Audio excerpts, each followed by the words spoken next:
Hello everyone, Assamese knowledge learning habole swagatom janaisu. Ajir video tit অম্বুবাসীৰ বিষয়ে সমুকৈ লৈ আহিছো গটিকে ভিডিওটি হেকলে চাব আৰু চাই কেনেকুৱা পাই জনাব।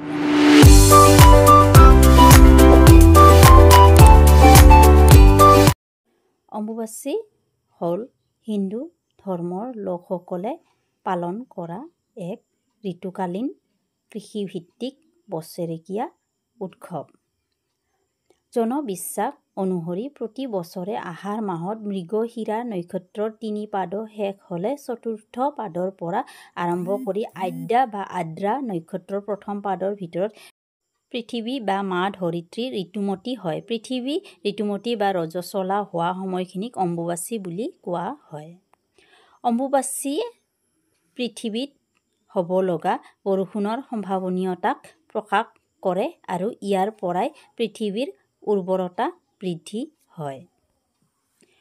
অম্বুবাসীক সাত আমতি আমেতি আমতিচোৱা আদি নামেৰে জনা যায়।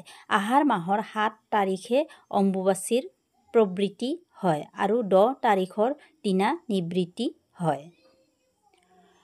অম্বুবাসীৰ প্ৰবৃত্তিৰ দিনা মা কামাখ্যা মন্দিৰৰ মূল দুৱাৰ বন্ধ কৰি দিয়া হয় আৰু নিবৃত্তিৰ দিনা মন্দিৰৰ দুৱাৰ খোলা হয়। অম্বুবাসীৰ সময়ত বিভিন্ন নীতি নিয়ম পালন কৰা হয়।